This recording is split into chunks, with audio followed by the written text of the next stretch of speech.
Selamat pagi anak-anak. Bagaimana kabarmu hari ini? Tentunya tetap sehat ya.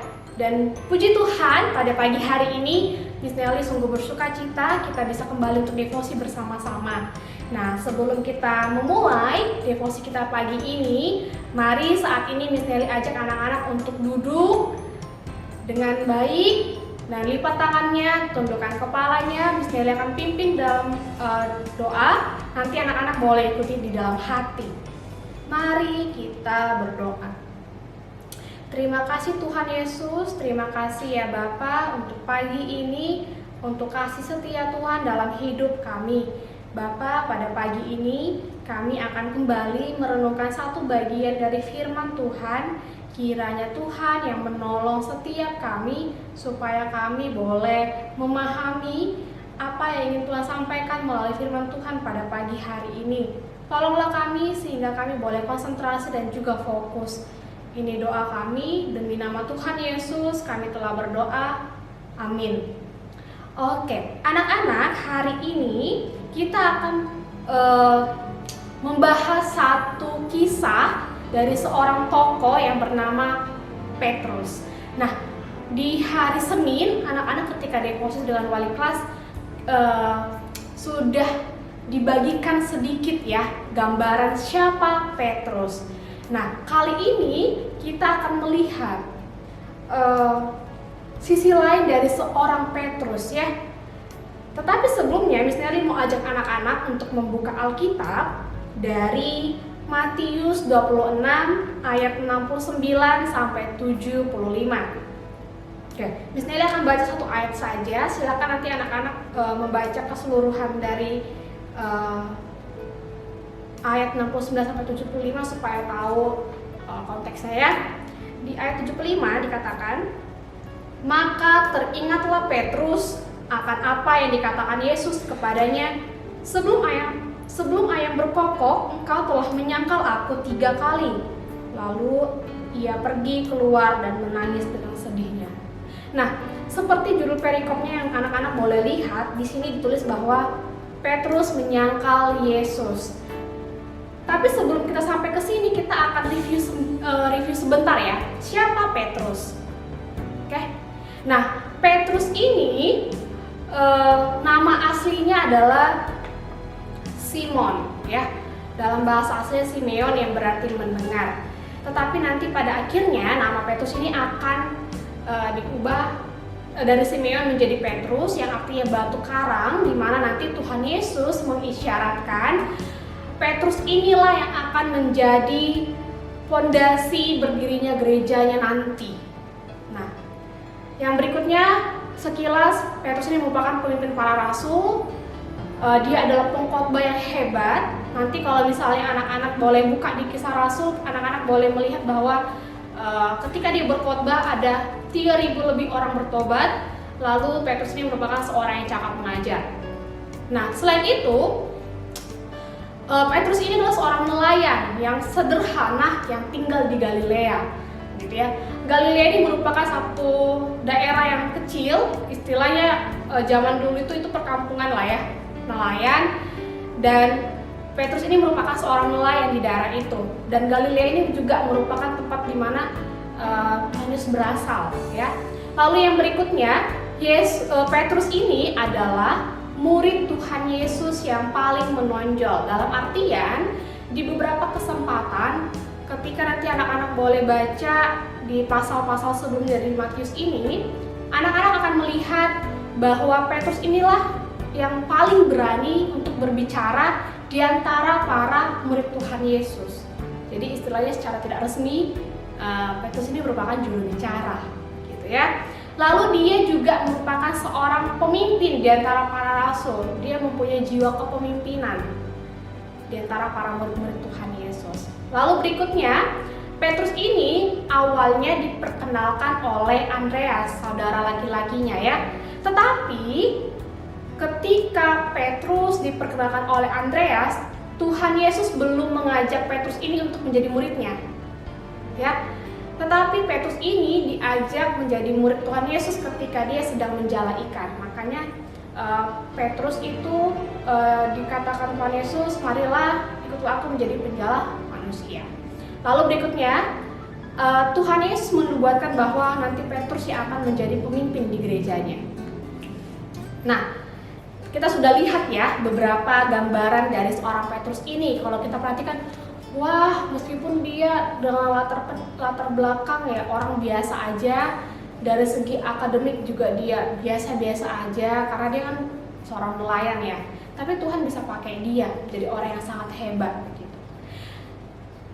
Nah, walaupun dia dikenal sebagai seorang yang hebat, tetapi tidak terlepas dari itu semua, Petrus juga tetaplah manusia biasa.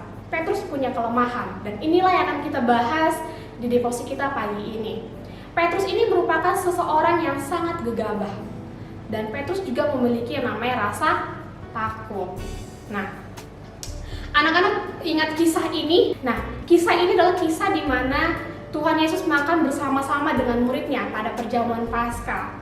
Jadi nanti anak-anak boleh lihat di Matius 26 ayat 33 dan 36. Di situ dikatakan bahwa jadi mereka duduk bersama, makan bersama-sama. Di sini ada pernyataan bahwa di antara para murid Petrus yang paling berani untuk bicara ya. Petrus mengatakan bahwa imannya tidak akan tergoncang dan Petrus tidak akan menyangkal Tuhan Yesus. Dia mengatakan itu dengan sangat berani pada saat itu. Tidak lama setelah itu, anak-anak nanti bisa lihat lagi kisahnya di mana Petrus dengan beraninya dia menunjukkan kehebatannya. Dia mengambil pisaunya, memotong telinga Maltus yang adalah seorang tentara prajurit Roma. Dia makin tunjukin kehebatan dia ya. Gitu ya. Dia bilang, saya akan tetap setia kepada Tuhan Yesus. Tapi tindakan Petrus ini merupakan tindakan yang gegabah. Lalu lanjut nanti kita bisa lihat di pasal 69 sampai 75, di situ dikatakan bahwa Petrus menyangkal Tuhan Yesus. Sangat kontra sekali dengan kondisi yang sebelumnya ya. Dia yang awalnya begitu menggebu-gebu, begitu dengan beraninya, dengan semangatnya mengatakan, saya tidak akan meninggalkan Tuhan Yesus, gitu ya. Dia akan tetap setia, imannya tidak akan koyak. Justru dialah yang menyangkal Tuhan Yesus sebanyak 3 kali.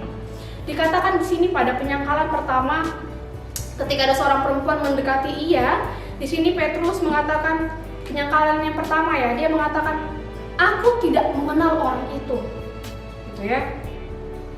Itu penyangkalannya. Lalu berikutnya juga sambil Petrus bersumpah, dia juga mengatakan aku tidak mengenal orang itu. Lalu yang ketiga lagi ketika dia ditanya, Petrus menjawab dengan mengutuk dan bersumpah. Anak boleh lihat di ayat 74. Maka mulailah Petrus mengutuk dan bersumpah, aku tidak kenal orang itu. Dan ketika Petrus selesai menyangkal Tuhan sebanyak 3 kali, akhirnya dia tersadarlah karena ayam berkokok ya. Dia ingat kembali kisah di mana Tuhan Yesus mengatakan bahwa sebelum ayam berkokok, engkau akan menyangkalku sebanyak 3 kali. Kenapa Petrus mau menyangkal Tuhan Yesus?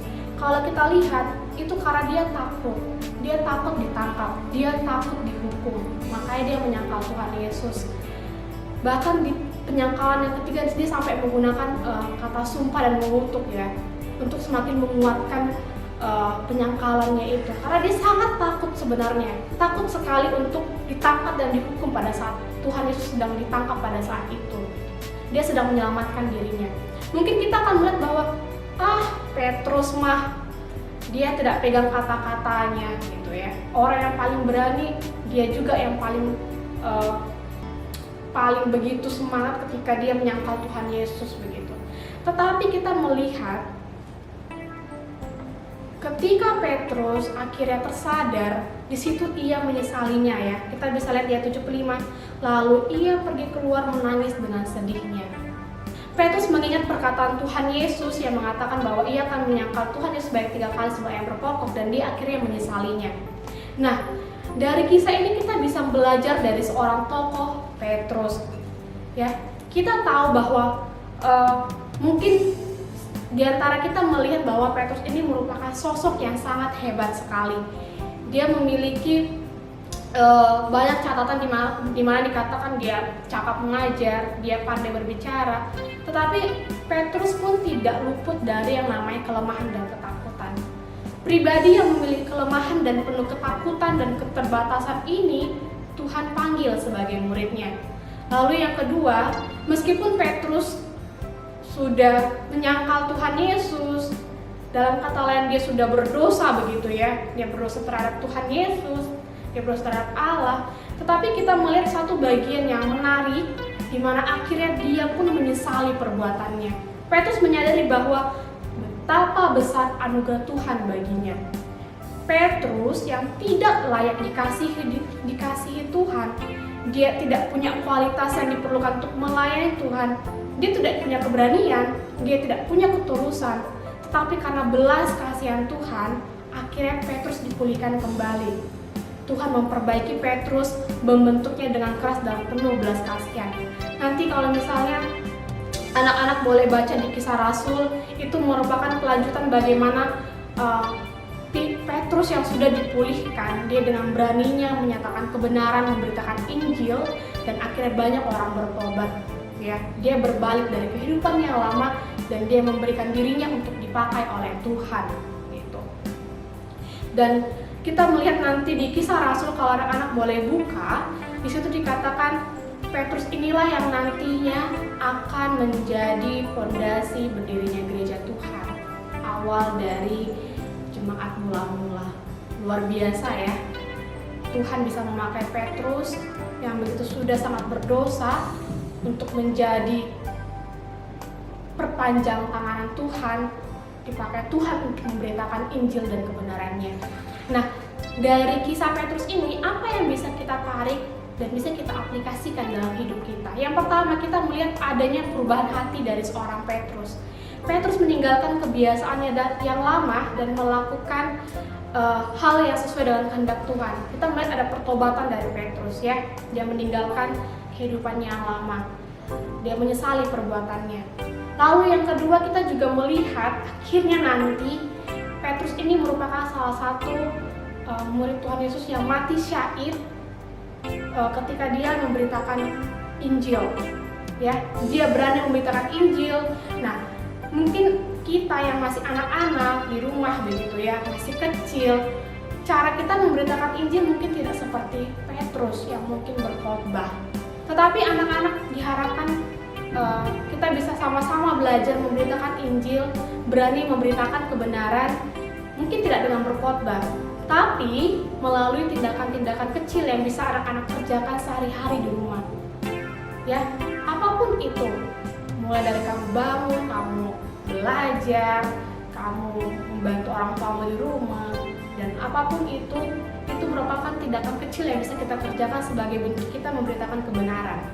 Lalu yang ketiga, kita juga bisa belajar untuk tidak gegabah seperti Petrus. Petrus ini termasuk orang yang gegabah ya. Kalau kita bisa lihat kembali tadi di mana dia memotong telinga salah seorang pejurit Romawi, itu merupakan salah satu tindakan gegabah yang kata Petrus. Nah, dari sini kita juga belajar untuk lebih berhati-hati dan tidak gegabah ketika melakukan suatu tindakan, ketika berbicara sama orang lain. Mari kita lebih memikirkannya terlebih dahulu dan sehingga tidak akan menyesalinya nantinya, begitu. Nah, anak-anak, demikianlah devosi kita pada pagi hari ini. Biarlah kita semua sama-sama boleh belajar dari seorang Petrus yang Tuhan ubahkan hatinya, bahkan Tuhan pakai untuk menjadi alat Tuhan. Dan Miss Nelly juga berharap anak-anak di rumah juga bisa Tuhan pakai menjadi alat Tuhan dalam hal apapun yang anak-anak boleh kerjakan. Jadi mari tutup Alkitabmu, kita akan mengambil posisi untuk berdoa. Mari kita berdoa.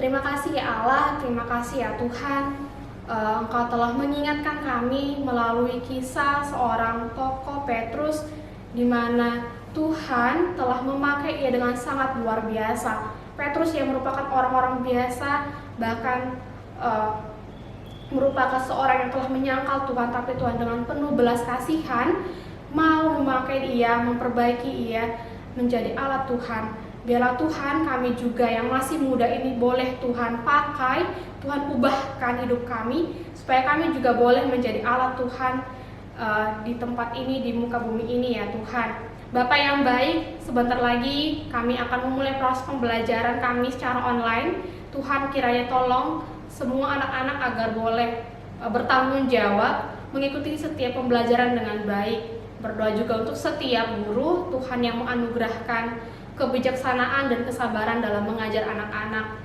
Ini doa kami Tuhan. Kami juga tak lupa berdoa untuk setiap orang tua yang mendampingi anak-anak di rumah. Kiranya Tuhan juga menganugerahkan kesabaran dan juga kesehatan. Ini doa kami, ampuni kami Tuhan, agar kami layak di hadapan-Mu. Demi nama Tuhan Yesus, kami telah berdoa dan bersyukur. Amin. Terima kasih anak-anak, semangat belajar hari ini. Tuhan memberkati.